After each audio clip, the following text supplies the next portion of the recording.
Hello and good afternoon, everyone. Welcome to our Q1FY21 earnings call. We hope you, your loved ones, and colleagues are all safe and well. Today, we have with us on the call Mr. Rashesh Shah, Chairman and CEO of the Edelweiss Group, Mr. Himanshu Kaji, Executive Director and Group COO, and Mr. S. Ranganathan, Group CFO.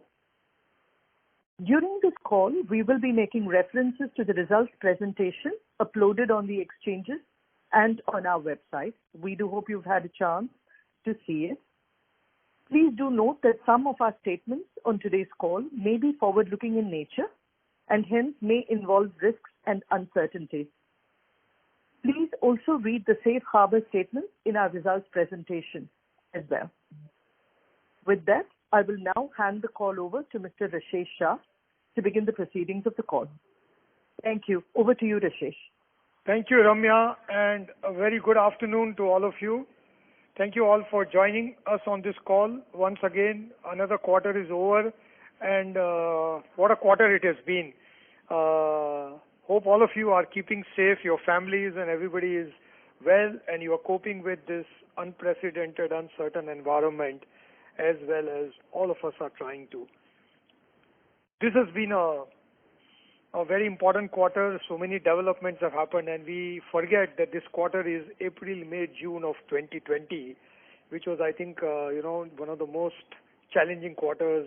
When you go back and think about how things were in April, the world looked very, very different, and it seems like we have come a long way.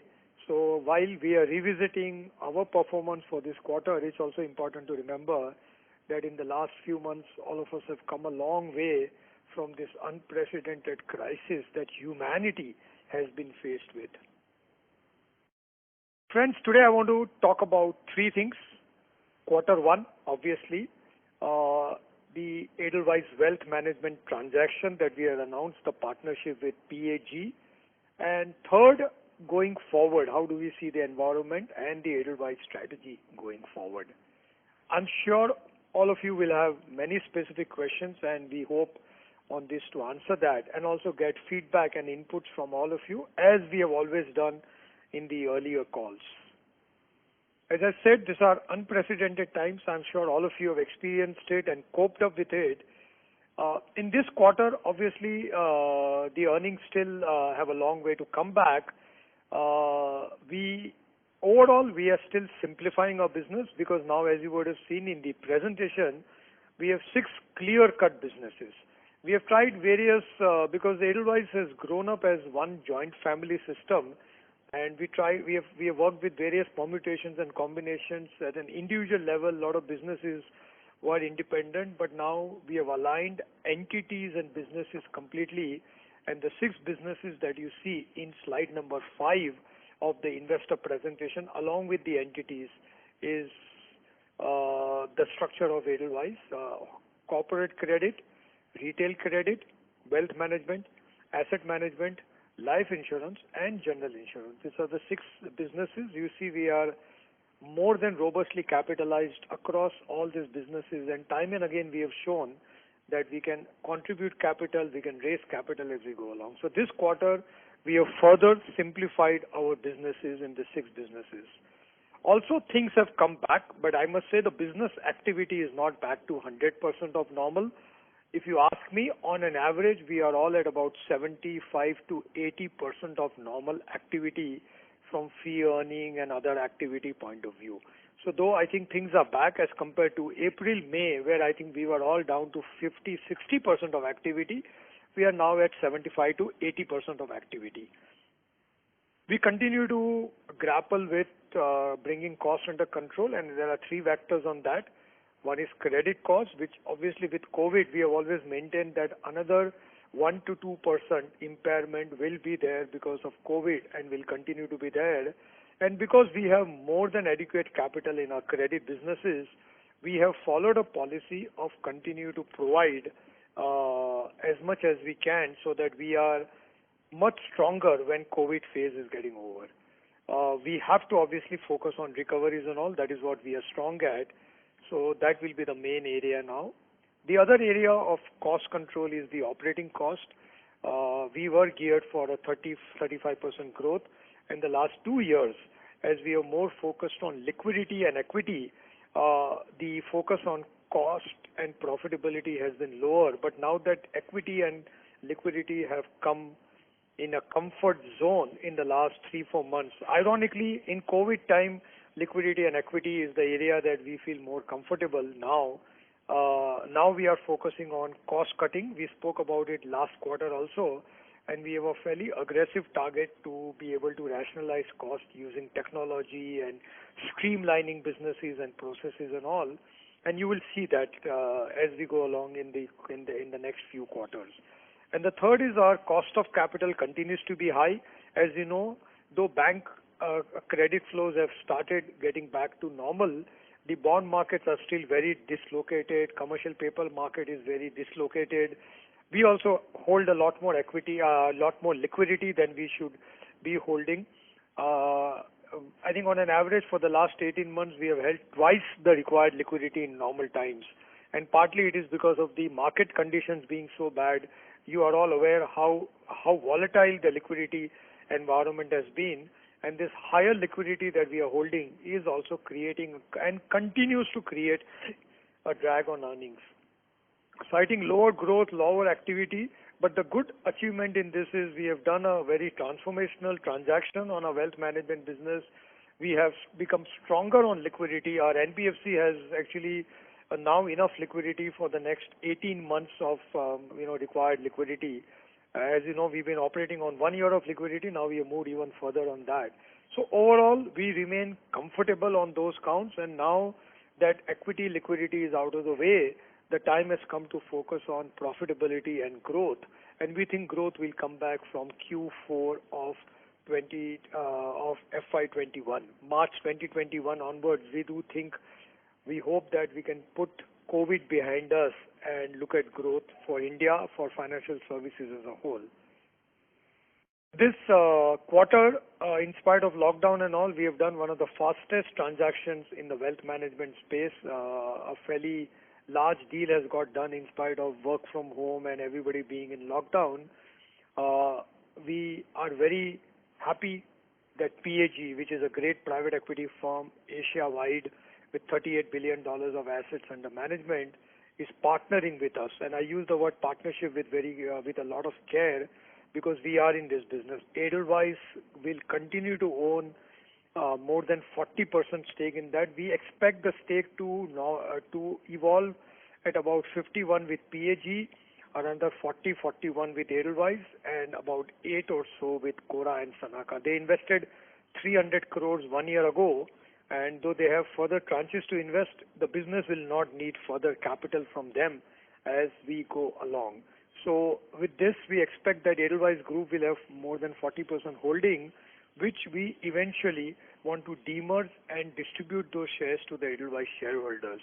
We've been speaking about this for last couple of quarters, and I think with this deal, we do simplify the business, get it very focused on wealth management. The business will become independent. The business has more than 200 odd crores of profit after tax, and we think a lot of growth is there in this. This business also underscores our approach. We effectively started this business 20 years ago when we acquired Roshni Securities for about 8 crores. We paid 7.7 crores in 2000 to acquire Roshni Securities. And what currently has been Edelweiss Wealth Management has grown with a lot of organic growth, as well as the acquisition of Anagram and all in 2011. So what we started off with 8 crores in 2000 is now being valued by a marquee investor at about approximately 4,500 crore, which is very gratifying because this underscores our ability to create value, but with our plan to demerge this business and unlock the shareholder value, it also shows the commitment to shareholders that we have, that we want a lot of our shareholders to have तुम्ही ज्या व्यक्तीशी बोलत आहात त्यांनी तुमच्या कॉलला होल्डवर ठेवला आहे. कृपया लाईनवर is to have Edelweiss shareholders have direct ownership in this business going forward. And we see the next 20 years, a lot of growth in this business. This business is a very transformational place. We are, one of the largest wealth managers in India. We have AUA of more than 1,25,000 crores.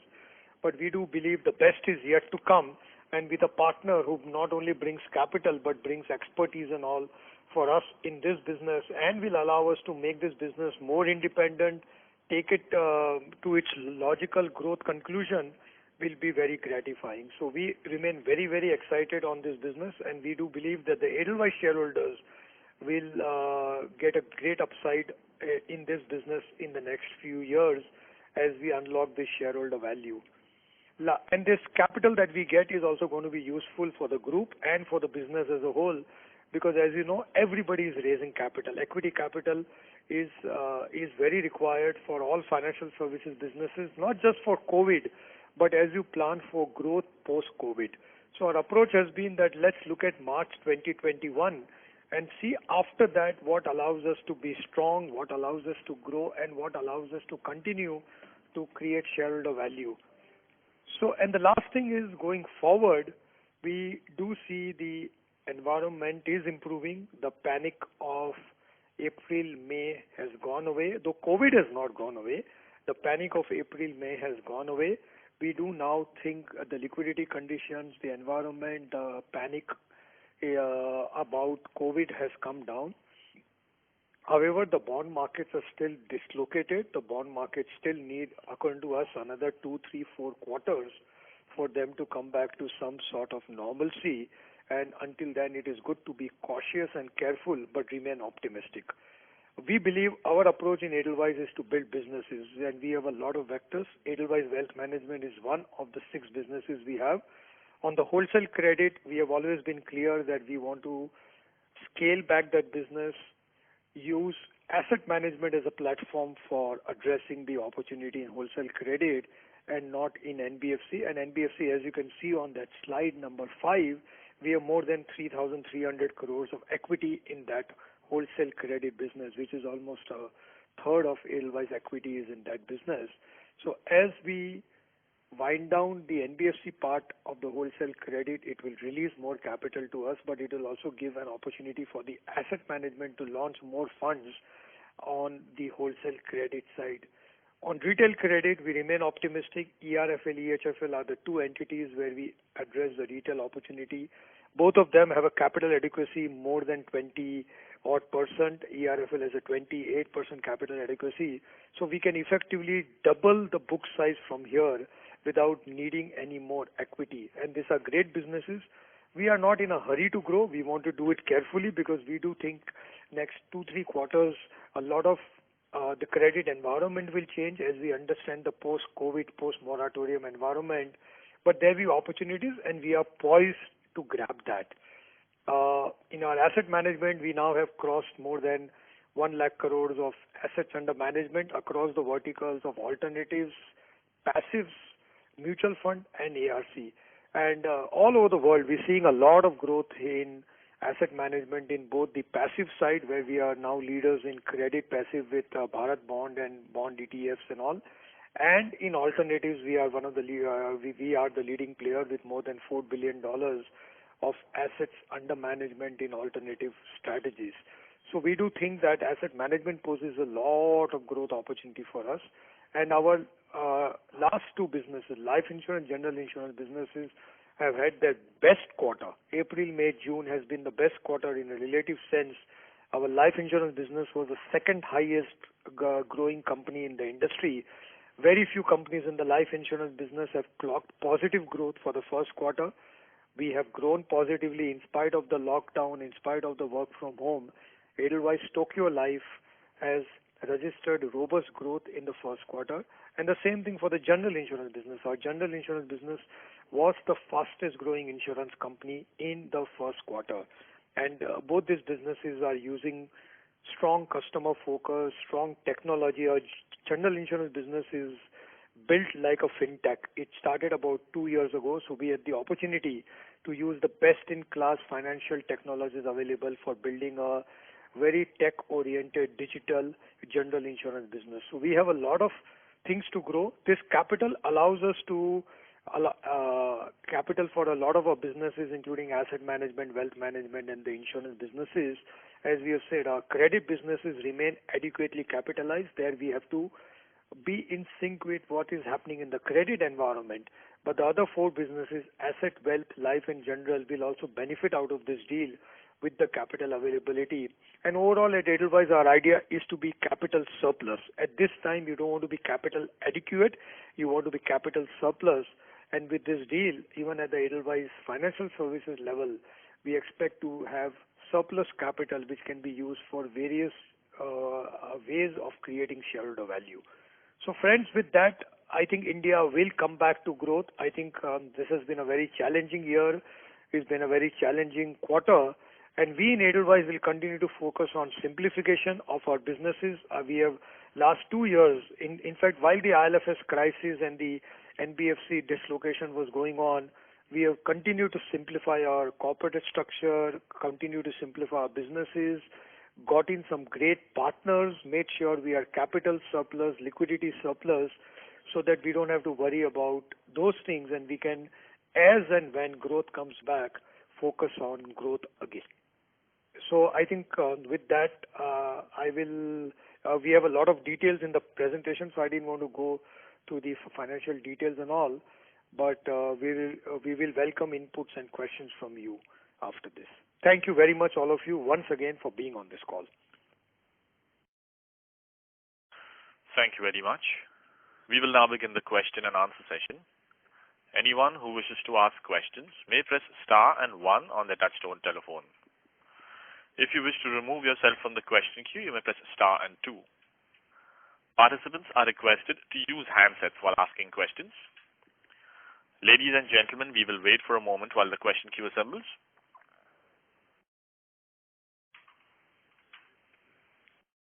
To ask questions, please press star and 1.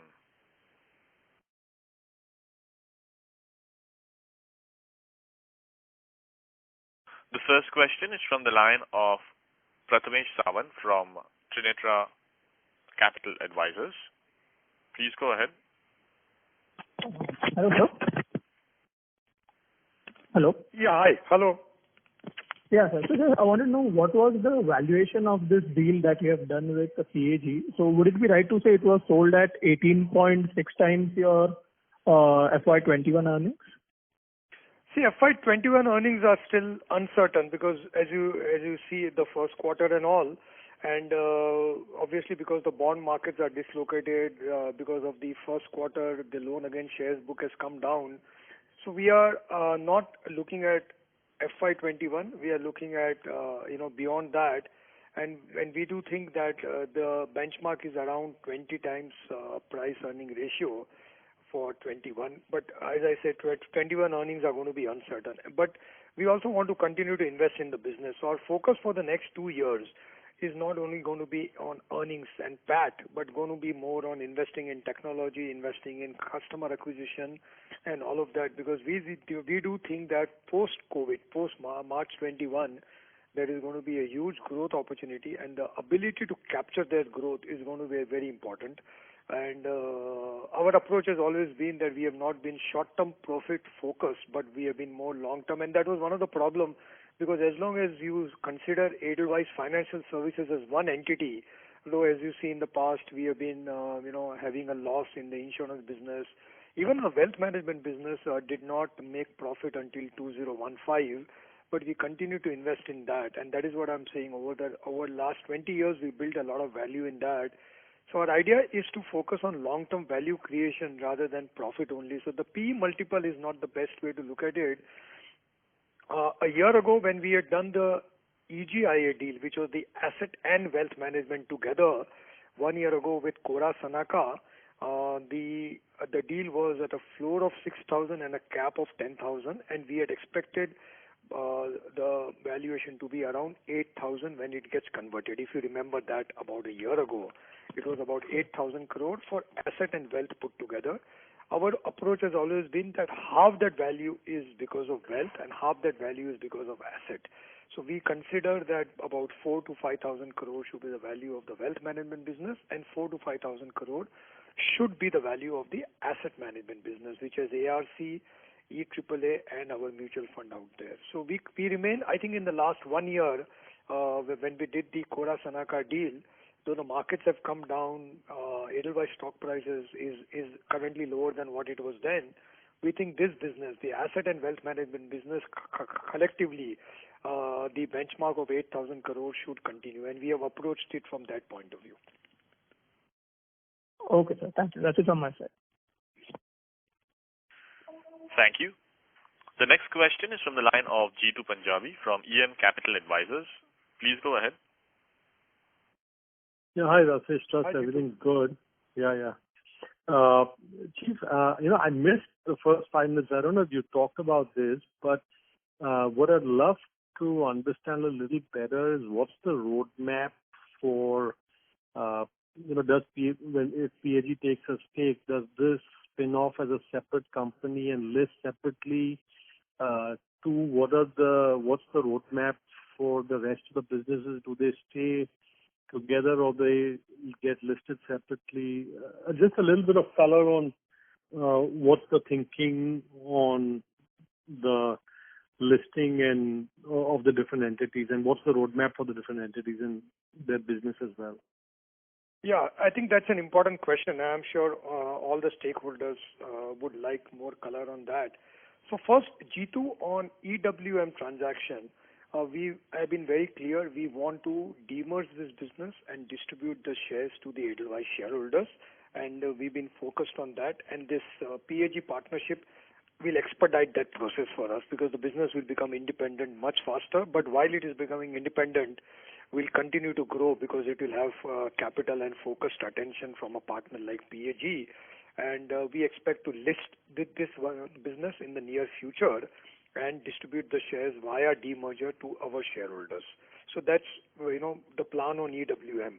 And we have, and actually that is why whether we sold 30% or 40% or 50%, it did not matter because, as you know, Edelweiss is a widely held company, and for us, idea is not to have a controlling stake from Edelweiss, but we would rather distribute the shares to the shareholders of Edelweiss, which all of us are, including the management and the founders, also think like shareholders of the business.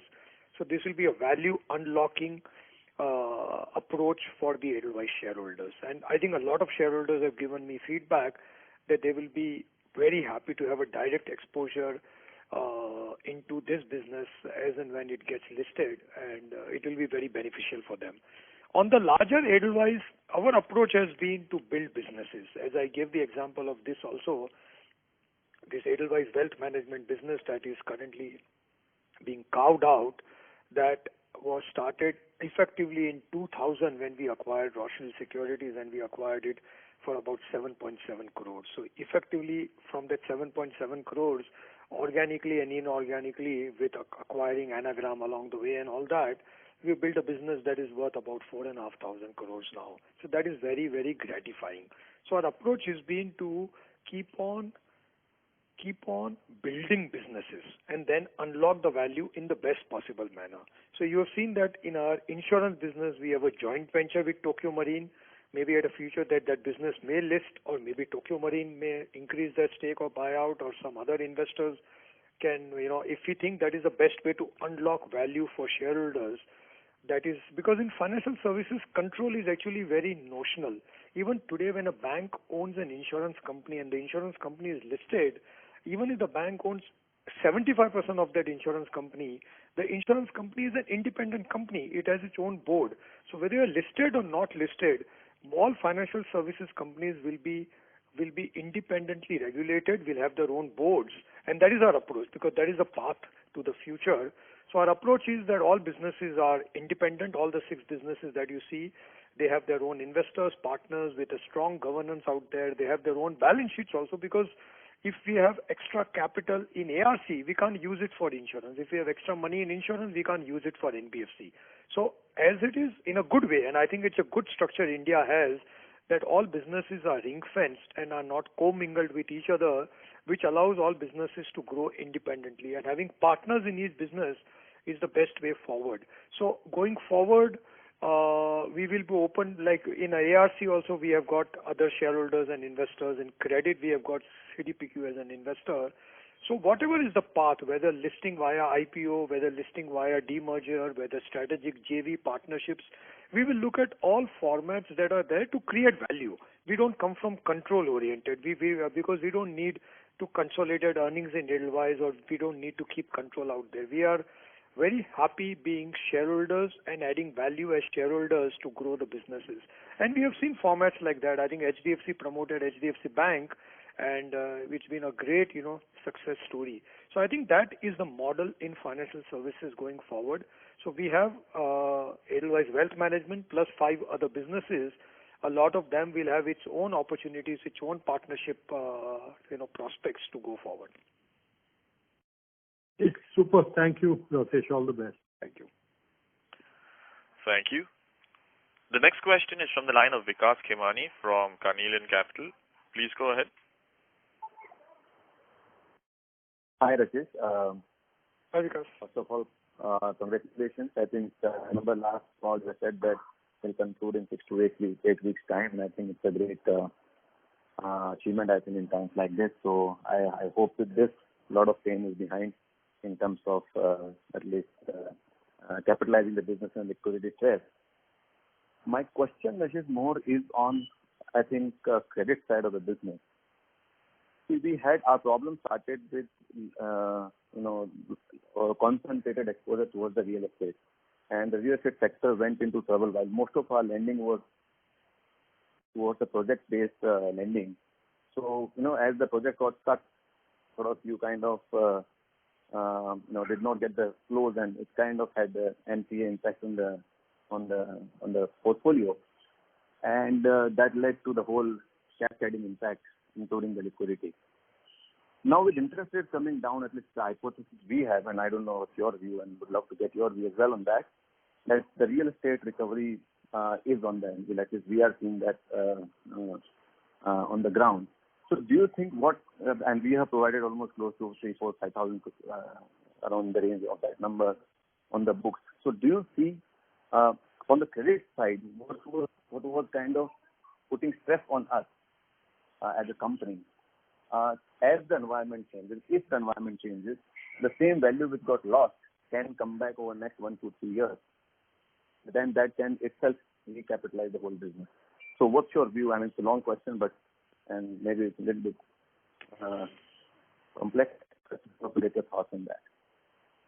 It's an important question because, ultimately everything moves in cycles, and we have had cycles in almost all parts of India, and there are cycles up and down.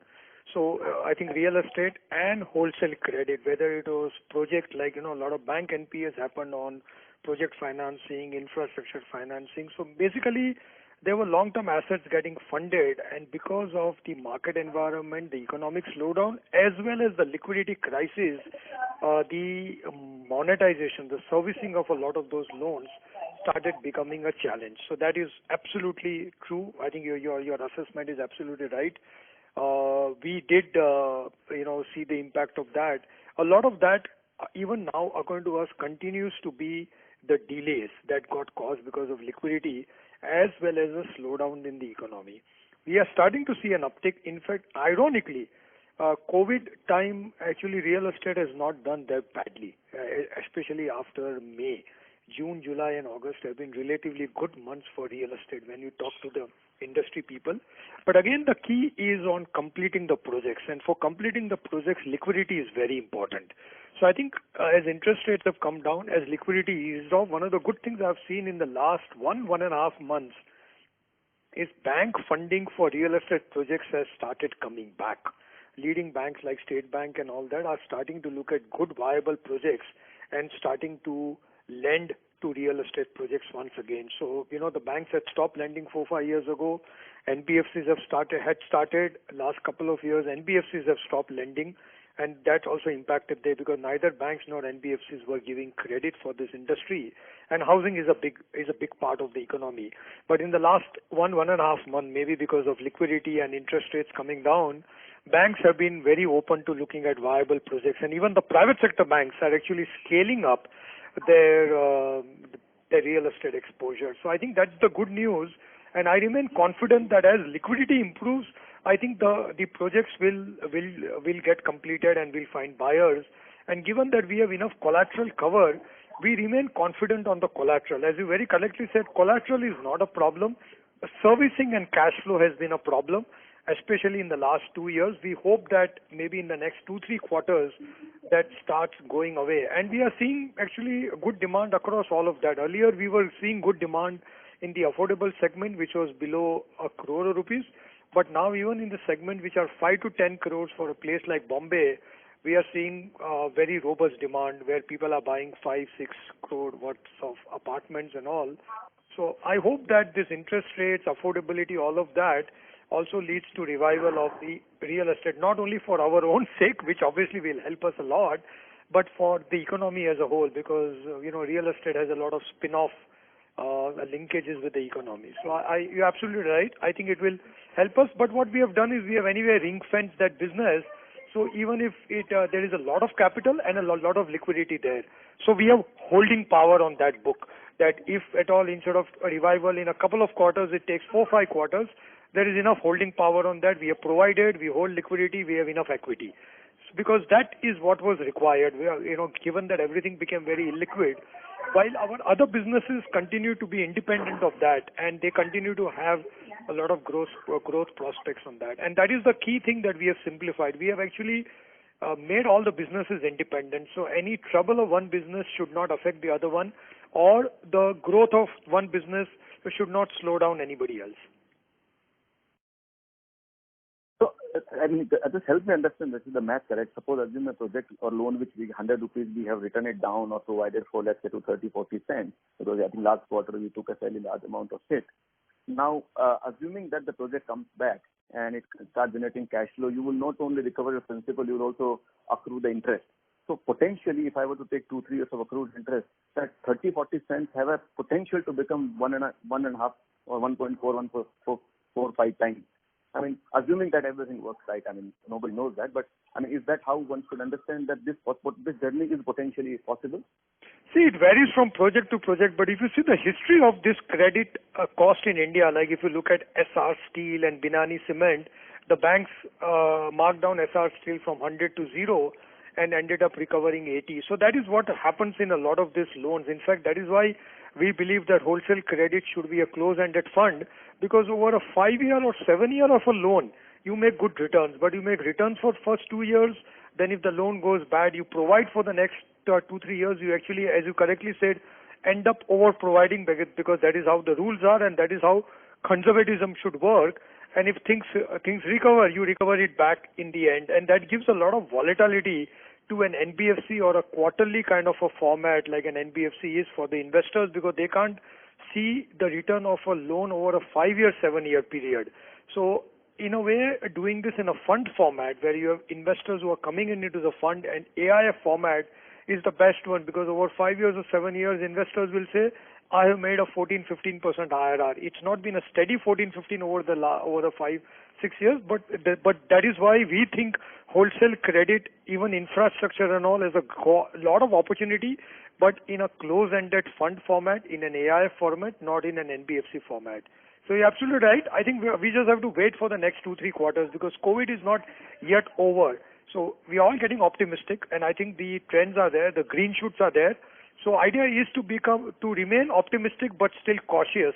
So I think I would wait for the next 2 quarters, and if this trend, what you are seeing and I am seeing, continues in real estate, I think it will augur very well. It might be like 2003 and 4, the last real revival I saw from really low depths of real estate in 2003 to really a big revival in 2004 was one of the fastest ones. I remember at that time I was slightly younger and all, but it was amazing to watch that in 1 year the entire outlook on real estate underwent a change from 2003 to 2004. So it could be that, but I think we just have to wait for the next couple of quarters to see. And I think government stimulus and what recently Maharashtra did of cutting stamp duty from 5% to 2%, all these are good moves that will only help the cause. Yeah. And another follow-up I have, we have a very large asset management business which is not part of this transaction, so almost close to 60,000-70,000 crores of assets there. So do we also plan to list that separately some point in time so that you can have a credit vertical, asset management and advisory all three separately listed? So that can also create a lot of value for the shareholders because that's also a size and scale business, right? See, because we've all grown in capital markets, so I think listed entities have a lot of advantages, and I think as entities become, large and independent, they should be standalone and listed because the governance focus and having this kind of analyst calls and all keeps you very focused and helps a lot to make sure all the interests of the stakeholders are protected. We do think Edelweiss is now today 25 years old, and we have been like a joint family system up till now. The first 25 years, everything was integrated. We were like one house, everybody stayed. But now the kids have grown up. Now the businesses have grown up. I mean, Edelweiss Wealth Management is, 4,500 crore value company, which is what I think, which is larger than what Edelweiss was a few years ago. So I think the businesses are becoming stronger and all, and we remain not very control oriented. We don't believe in having a controlling stake, and there is no one group that controls this. Our idea is to create value, unlock value in the best possible way. So we will think like shareholders. You are correct that I think asset management, even insurance and all, can be great format, but do we have to list them? If tomorrow somebody comes and gives you a great price to buy, 30, 40, 50%, 76%, maybe even 100%, somebody gives you a great price to buy a business and you think you can take that money and grow the other parts of the business as well, in the interest of the shareholders, you should consider that. But absent of that, I agree with you, we would want all the businesses to be independently listed and Edelweiss shareholders to have direct exposure in all these businesses because we don't want to be a conglomerate. It's a good way to start. I think businesses in the early days need the support of the parent, like the kids need the support of the parent in the growing years, but eventually they have to become independent and that is the best thing for them in the long run. Sure. Thanks. All the best. Thank you. The next question is from the line of Kunal Shah from ICICI Securities. Please go ahead. Yeah, congratulations, Rashesh and the entire team for the deal. Hi, Kunal. Firstly, in terms of looking at the businesses, so obviously the wealth management, AMC as well as ARC being a fee-based, was there a discussion regarding maybe even the ARC and AMC as well? And from which side, maybe from PAG side, they were not keen or we were not keen on maybe selling out the stake or maybe giving out the control in ARC and AMC? Actually, a lot of our thinking has not been led by control. If you remember 1 year ago when we formed EGIA, it was asset and wealth combined. And at that time, the plan was to demerge that and list that also. And when we did the Cora Sanaka deal, we expected the valuation of asset and wealth, both of them combined, to be around 8,000 crore, between 6 to 10,000 crore, depending on the conversion formula. But we had benchmarked it at 8,000 crore as a value of asset and wealth. There were two entities, Edelweiss Asset Management, Edelweiss Wealth Management. Edelweiss Asset Management, as you see in slide 5 of the presentation, houses ARC, AMC, EAAA, all of that. In our mind, the valuation is about half and half between both of them.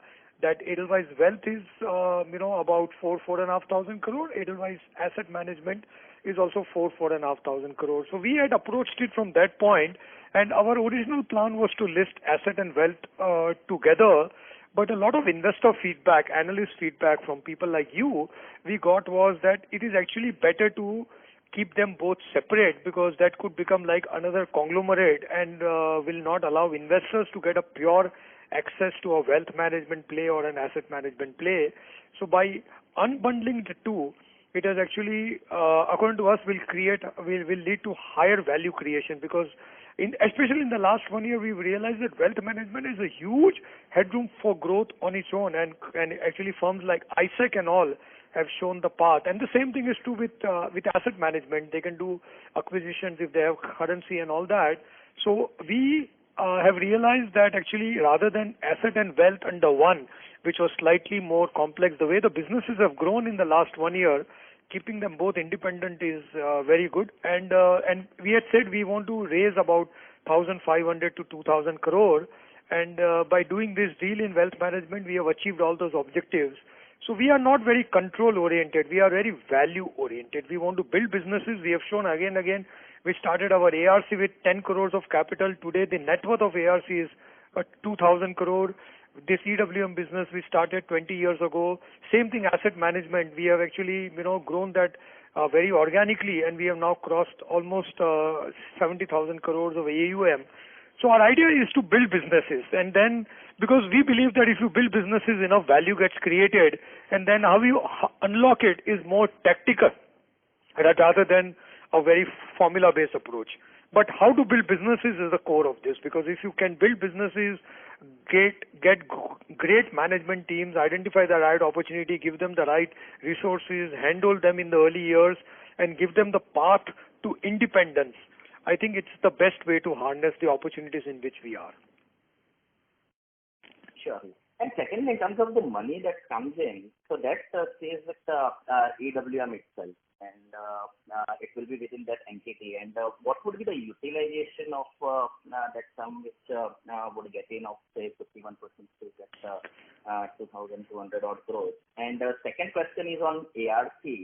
So if you can just help us understand in terms of how the resolution is going given this kind of COVID pandemic, and would there be more provisioning because of the delays and all which is being caused? So how would the ARC business get impacted because of the disruption over the last 6 months? So these two questions there.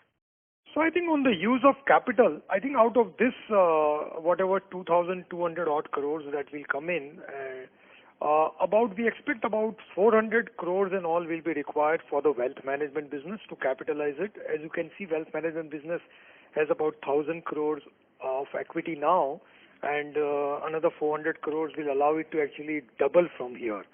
So that's actually the plan for that.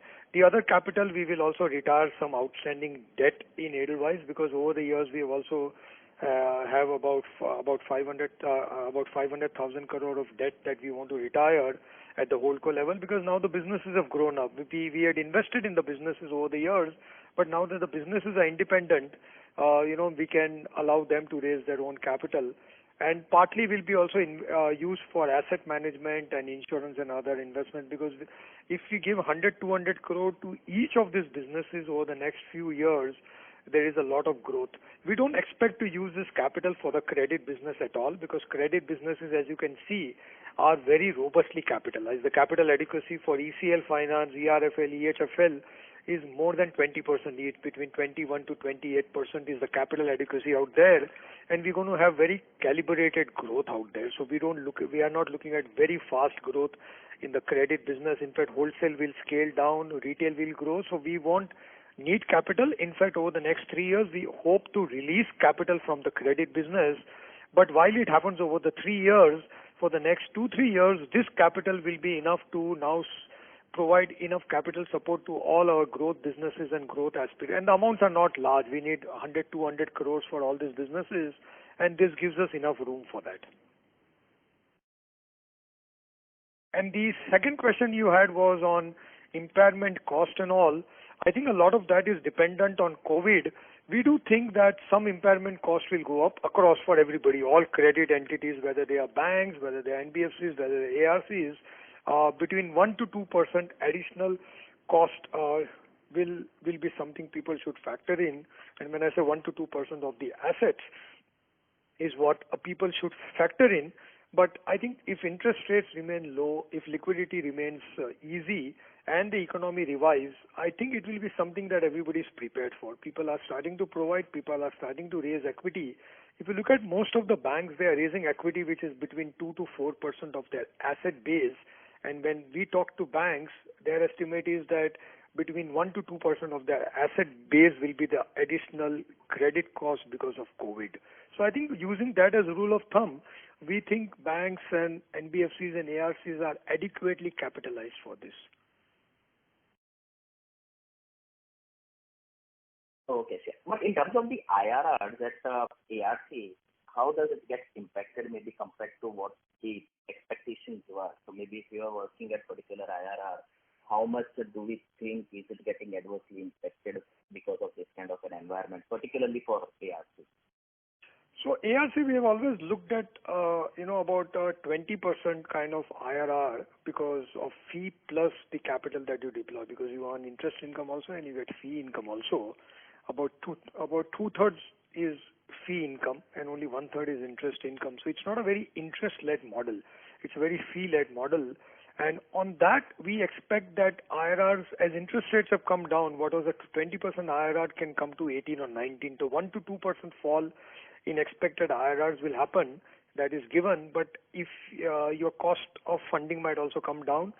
Also, I think post-COVID, there might be some very good opportunities which might be very interesting. And we do believe that India, I think the manufacturing sector, the infrastructure sector also will have a big revival a couple of years down the line. So if you can get some good assets and be able to revive them or restructure them like what we did with Binani Cement and SR Steel and others, we think there could be upside on that. But our benchmark used to be 20. I think now will become 18, 19. And there are deals where we have made more than 24, 25 also, where you get the upside also. So I think we will continue on that basis of keeping the benchmark in that range. But I think 100 to 200 basis point lower yields will be par for the course. Sure. Okay. Thanks a lot and all the best. Thank you. The next question is from the line of Subramaniam Iyer from Morgan Stanley. Please go ahead. Hi. Thanks for the opportunity. So on capital, I had a follow-up question. So what's the timeline on the second tranche of money from CDPQ? And the other question I had was if you can just confirm the residual stakes of Edelweiss across the credit business, ARC and asset management, because there have been CCD structures in some of these businesses. So if you could just confirm the residual stakes as well. Sure. I think on the first, as I said, our credit businesses are more than adequately capitalized. And when we had raised the CDPQ money, the idea was to grow the retail credit business. But because of COVID and everything else, and because we scaled down wholesale much faster than what was the plan at that time, we are reworking our capital needs because, as you know, ERFL, EHFL are 24 and 28% capital adequacy. So there is a lot of capital out there. And our idea is to have capital only when you need for growth. I think we'll wait for a couple of quarters before we decide how much more capital is required in the credit business. Because in ECL Finance, we don't need any more capital because, as you know, we are scaling down that business for the wholesale book. In ERFL and EHFL, as you see in the presentation, we have a lot of capital adequacy, in fact, much more than what we need for the next 18 months. So we will, by March, I think, work out the needs of capital for the credit business. Currently, we don't see any need for the next 1 year, given the calibrated and controlled growth plans we have for the credit business. In other businesses, as I said, I think in the wealth management business, we expect Cora Sanakar to be about 8% or so. Edelweiss will be 41, 42%, and 51 will be PAG. And the Edelweiss stake will be expected to be distributed amongst the Edelweiss shareholders as we go toward demerger of this business, and we will start that process. Asset management in ARC, we continue to own 60% of ARC. And we own 100% of alternative asset and the asset management AMC business. Tokyo Life, we own 51, and General, we own 100%. So in a way, I think, as I said, we will follow a partnership model in all our businesses. So the stakes will vary. And as I said, we are not that much focused on whether it's 40% stake or 50% stake or 36% stake.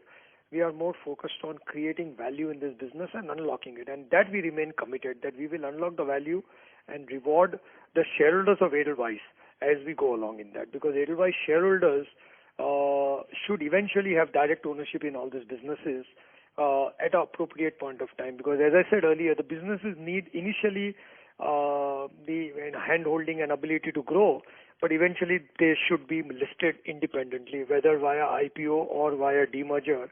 And that plan we will continue to pursue.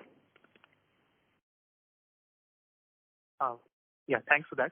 On credit business, I had a follow-up question. So, in retail credit, you are obviously exploring co-origination route. So what is plan B there? At all if at all co-origination doesn't pick up, then what are your plans for that business? And the other question I had was on the BMU business, the BMU vertical. What kind of recurrent loss should we model in that business line? So I think on the first one, on the credit co-origination model, I think everybody is working, and in fact, last couple of months there have been a lot of work going on with the banks on improving the co-origination model. So co-origination is the catch-all phase for being evolving partnerships for banks. So a lot of banks also experimenting that you originate, keep it on your books for 6 months and automatically goes down, because at the stage of origination itself, the banks have effectively approved, but the banks have not put in the money. While other co-origination is this 80-20 model that we are all talking about. The other co-origination is banks give you very specific lines of credit for specific products, and you use that as like a revolving line. You originate using that bank line, get the credit, package it, and keep on selling it to the bank. So there are various models that we evolve, but the overall approach is that retail credit, we think, should not be geared at more than 3 to 4 times, and should be very granular, and should have a back-end partnership with banks. And we do think the PSU banks, and especially PSU banks in areas like where it is priority sector lending in SMEs and home loans and all, affordable housing, is where there is a lot of opportunity. We continue to hear from PSU banks that any format of partnership for this kind of categories is what they are very keen on. So you will need a balance sheet, you will need an ability to originate, underwrite and all, but you will not be like a bank. You don't have to be like a bank where you just keep on growing your balance sheet as per se. So I think growth will be AUM led rather than balance sheet led. So you will continue, and we are seeing a lot of opportunity, especially PSU banks, because PSU banks post-COVID have realized that there are a lot of areas that they can partner with NBFCs, and they want, because they have got excess capital, they've got excess liquidity. So NBFC's strength is not going to be capital, especially NBFCs like us, where we are, a professional first generation entrepreneur. We are not a business house. So we don't want to use capital as a strength, as a force. We want to use our ability to go to market, focus on niche, segments, understand customer needs, do the right kind of underwriting. And even today, in the last 3-4 months in COVID period, our retail portfolio has continued to do very well. And a lot of that we have sold to banks are experiencing it, that portfolio continues to hold up well. So we do think that retail credit will be more partnership with banks in many, many formats. And wholesale credit will become AIF and asset management. That we think is our approach to credit, not the only approach. I think different companies will have different approaches based on their current format and circumstances and all.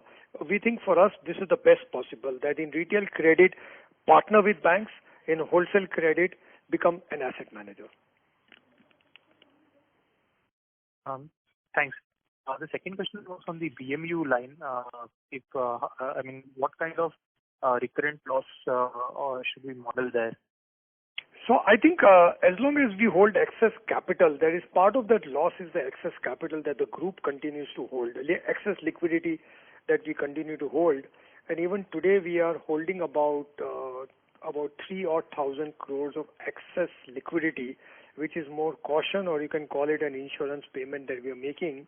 So that itself is about 200 odd crores a year. Plus we have used this quarter to also take some impairment on the investments that we have in our at the group level. So I think on a steady state basis by fourth quarter we are working towards making the BMU also flat. Maybe a 30-40 crore recurring loss, maybe the format on that. But our approach is that the BMU should become profit neutral as we cut cost, as we align. Because currently in the last 2 years, as the businesses have become independent, we built capacity out there, but the corporate and BMU still carries a lot of those costs, which will slowly get into the businesses as we go along and as they start growing again.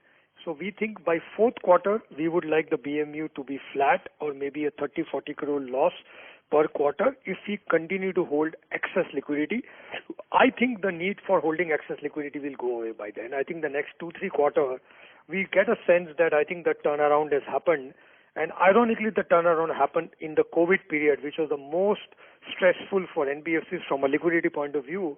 I think the NBFC sector and the financial services sector, at least on liquidity, has made a U-turn. And we are seeing that in bond yields, and we are seeing that the bond market will take another 3-4 quarters to come back to stability. But otherwise, I think credit flows and all have improved. So I don't think by March you will need to hold a lot of excess liquidity also. Thanks, Rashesh. Wish you all the best. Thank you. Thank you. The next question is from the line of Aditya Jain from Citigroup. Please go ahead. Thank you. On the wealth management business, you mentioned Cora Sanaka will end with an 8% or so stake. So they will not have any presence in ARC and asset management. Is that the understanding now? That is what they have orally indicated, because there is no immediate plan to list that business. They would rather be in wealth management, where there is now a clear plan to get listed, because they are actually more public market funds. So they would like a public market listing as fast as possible. And on asset management and ARC, as we said, eventually we want all the businesses to be listed, but there is currently no concrete plan on that. But we are in conversation with them, but they've indicated that they would like to remain in the wealth management only and not have an unlisted asset management, investment exposure. And we are also happy with that, because we don't need the additional tranches of capital. When we raised Cora Sanaka money, they were going to invest about 900 crores in 3 tranches. Only the first tranche has come in. We have not even taken the second and the third tranche. So only the first tranche has been taken. And with this deal happening, our need for tranche 2 and tranche 3 have gone away. We don't need those tranches at all. And it helps everybody, because the idea is to make sure enough capital is available for the business and you have a strong partner, which we have achieved with this deal. Got it. Understood. So effectively, the 300 crore that they invested should translate into about 8% stake in the wealth management business. Got it. As per the 4,400 crore valuation. As per, and the conversion formula that we have with them, because that was combined for asset and wealth, so we will tweak it around. And I think ultimately all this is also arithmetic, mathematics. That's why we've said, we'll just convert that and they will remain in wealth management. All right. And on the use of the proceeds of this 2,200 crore, you mentioned some amount will be used to repay debt at the group level. So could you just talk about, so outside of the 6 operating entities, which are mentioned early in the presentation, how much is the debt which is there at the group level, and maybe if there are any loans or investments outside of these 6 entities, what will be the amounts of these 3 things, the debt, investments, and loans? So if you see, the group entity is more like a core investment company. It's like a CIC, and we have a capital base of close to about 6,000 crore at that level. And by RBI rules, CIC can be geared 2.5 times. So on a 6,000 crore equity base, you can be up to 15,000 crores of borrowing. We currently have about the net borrowing of about 4,500 crore at the group level, out of which 2,000 will, with this equity coming in, about 1,800 crore or so will come down because of this. Along with that, we also have some investments and all of about 1,000 crores, which are investment in our funds. We are also limited partner in our funds and all. A lot of that will come back, so we have another 1,000 crores of investment. And we have about 1,500 crores of real estate investments, which is office building and all that, which are also owned by the group. So this is the asset composition. We have investments, we have real estate, office premises and all that, and we have the loans that we have used to invest in the businesses. So we do expect that the group should, in the next couple of years, go towards the real estate, the the loan should be only equal to the real estate office spaces that we own, and that also we can do a sale and lease back and convert into a REIT. So the target for the group is to be effectively debt neutral in the next 2 to 3 years, and this is an important because this will make it almost half, and then as we sell those investments in the next 1 year, it will come down even further. Because as I said, the first phase of Edelweiss, where the group not only started businesses but also provided capital support to the businesses. Now I think the group will become more and more capital surplus, which you can use for dividend, for stock buyback. The idea is that the group should become very capital light, and the businesses should not depend on the group for capital going forward. They should be able to forge their own partnerships and grow independently. No, just lastly from my side, on the insurance businesses, what is the view on, so you talked about the strategic intent over there of partnerships and maybe listing in the long term. But what capital needs would you see in those businesses over the next 1 to 2 years? So as I said, I think out of this 2,000 that we are raising, we do expect that about 400-500 crore will be allocated for the next 2 years growth requirements for the asset management, insurance businesses. We don't expect to invest in the credit business, but asset management and insurance, we want to allocate about 400-500 crore over the next 2-3 years for that business. The balance part of it will go to the wealth management business, and another 800-900 crore will go towards repayment of debt at the group level. So that is how we plan to allocate, or we will repay more. And if the businesses raise their own capital, insurance and asset management, then they won't need the group money at all. So we are making sure that we have a little bit of capital to give them, but we will explore options for them to be able to raise money on their own also, because as I said, over the years we have said that we are not the primary call for capital for the groups. We want to help them start businesses, but having a little bit of capital will give them the comfort and the support that if a general insurance business needs 100 crore investment for the next 18 months, we have the money. But they will also explore partnerships, strategic partnerships and private equity investors to make sure that they also become independent. As I said, there was a first 25-year format of Edelweiss, which was like a joint family system. Now we increasingly want the businesses to scale up and stand up on their own, and I think it's a great time for the businesses because they will really forge their own paths, and the pressure on group for capital and all will also come down. So, and that will be good for the shareholders of Edelweiss because we'll now be able to distribute. We'll now be able to give back capital via shares and via dividends and buybacks and all to our shareholders, rather than continue to have to invest in businesses all the time. Okay. Thank you, sir. All the best. Thank you. The next question is from the line of Mahrukh Adajania from Elara Capital. Please go ahead. Hi. I have one question on the restructuring bit. So, will the one-time restructuring be very generously used on the real estate book? I think all of us are very clear. It will be very specifically used, and it will be on a case-by-case basis. Because ultimately restructuring is not the answer. The cash flow is the answer. So you look at the cash flow and do restructuring on that basis.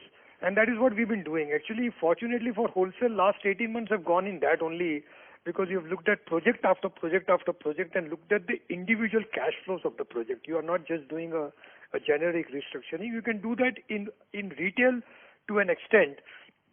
But even, I think retail, in April, we had about 45% of the retail customers under moratorium.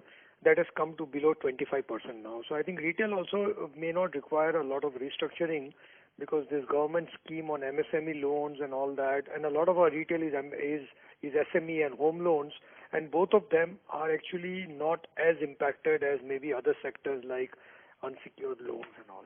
So I think I don't expect a lot of wholesale restructuring to happen. Okay, and any securitization deals in the pipeline? Yeah, as I said, on retail we'll continue to do that. So we continue to do that all the time as we go along, because in retail we want to partner with banks, and we are doing specific partnerships with many banks on specific programs, on product lines and all, so that we are clear. We don't want to overuse our balance sheet. I think what we have learned in the last 2 years is that I think being more capital efficient is actually a better model. You may have to work a little bit harder because it's very easy to just scale up the balance sheet, especially in good times.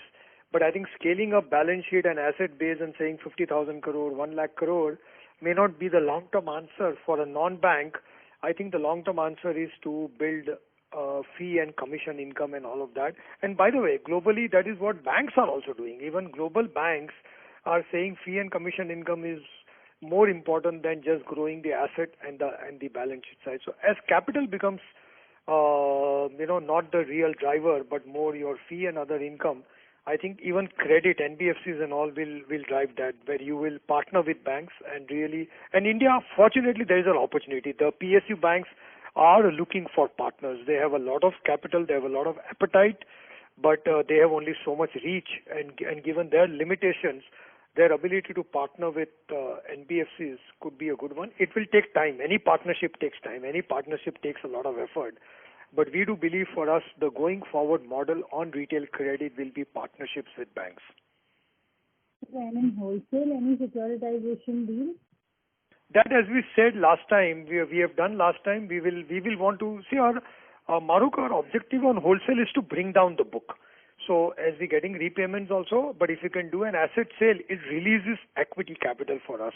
We have 3,300 crore of equity in the wholesale business. If we can release that as fast as possible, that will be good for our shareholders. So we will continue to look for opportunities to sell down the wholesale portfolio, and we have said we will bring it down in the next 2 years, organically and inorganically. So that we remain committed to that. Okay. Thank you. Thank you. We'll be able to take one last question. We take the last question from the line of Kshitij Prasad from Maybank. Please go ahead. Yeah, hi, and congratulations on the transaction. Hi, Shishir. So, just wanted to check with you. You said that in the asset management, ARC will have 60% Edelweiss holding, shareholding, and if that is split between asset management and ARC, how much would that be? Where will Edelweiss shareholders, how much stake Edelweiss will have in both these entities? One was that, and the other question, sir, was that how do you see the trend in the ARC portfolio right now, given the environment which we are in, and, how that you think will stand out, and what is the current corpus, not the recovery, but the corpus in that business? Thank you. So first, in our the mutual fund and alternative asset advisors, we own almost 100% in those businesses. EAAA we own 95, while one of our large LPs owns 5. And in ARC we own 60%. As you know, we started ARC with 49% because that was the RBI rule then, and from 49 we have come to 60%. ARC is the one where there is a lot of equity capital. We have about 2,000 crores of equity in that business. The other ones, EAAA and the mutual fund, don't require a lot of capital. So that's our holding structure on the asset management vertical that we have. To answer your question on ARC, we are seeing some very interesting opportunities because I think post-COVID, in fact, ironically, this quarter has also been good on recoveries for the ARC, and we have close to about 45,000 crores of assets under management on that. In the last 4 years, we have recovered 20,000 crore, and we expect to keep that pace up even going forward because a lot of assets are very good assets. So we do think that I think ARC is and continues to be a good model. We have adequate capital for that.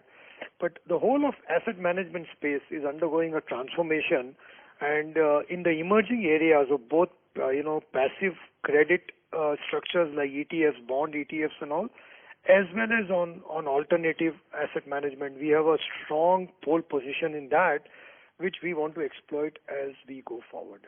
So I think overall we remain optimistic on that, and I think this quarter has been very simplifying from a overall structure point of view for us, because now we have these clear, vertical businesses which have their own growth plans. Yeah. Mr. Shah, the other question on ARC was, given the IBC and NCLT and the current environment, do you see that can have an impact on the recovery and the overall business, or it is just a temporary blip which you may see in this financial year? That is what the question is. I wanted to ask about that. How do you see this evolving in an environment as far as IBC and the NCLT aspects are concerned? So actually, IBC and NCLT are great ones, but we do believe that not all, not all NPAs or not all revival needs an IBC or NCLT. There are some which can be done much better outside of that. But I think NCLT IBC is a good tool to have in your toolkit, because that's your final option. You can, especially in cases where a change in management is required and the management is non-cooperative, and IBC NCLT works very well. But a lot of cases where management is also cooperating, there is a restructuring plan, and you can actually do sometimes much better outside of NCLT than in NCLT. Plus the fact is that cases which were already NPAs before March 31st are still eligible for NCLT, and NCLT has been in IBC has been in suspension only for the next year. So the threat is there, and that threat itself allows you to do a lot of restructuring very efficiently. And we have seen last 3-4 months actually have been very good, even on recoveries of the on the ARC side. So we do think that a large part of that is going to be how economy comes back, how liquidity conditions are, and I think India has taken a lot of pain in the last 5-6 years. Fortunately, our economy encountered COVID, the COVID hurdle when we had already gone through 4-5 years of pain. So we were not in a euphoric state, and there was not huge expansion underway where we suddenly hit a roadblock. I think the economy had been facing headwinds, so we were a lot more prepared, and we do think that COVID is like the end of the beginning. It's like the beginning of the end of that phase for India, where the growth has been challenged, and we remain very confident. In fact, historically, if you see the way India has bounced back after any crisis period, has been phenomenal. And I think all the things which are happening, government cutting stamp duty on real estate, huge liquidity, government programs coming out there, companies becoming more efficient, all of us focusing on cost rationalization, all of that will come together. There has been a perfect storm in a bad way in the last few years. I think maybe there is a perfect storm in a good way going forward, where everything will converge and there'll be a virtuous cycle for all of us. And we continue to be focused on that COVID will get over. There will be March 2021. If we are all 100% certain that there will be a phase called March 2021, and hopefully by then COVID is over. And when that is over, if you are strong, you will be able to become stronger. But if you try to optimize and remain, still scraping until then you will spend a lot of time recovery from that. So idea is to be positioned for growth on 31st March 2021, and that is what we remain committed to. Thank you so much.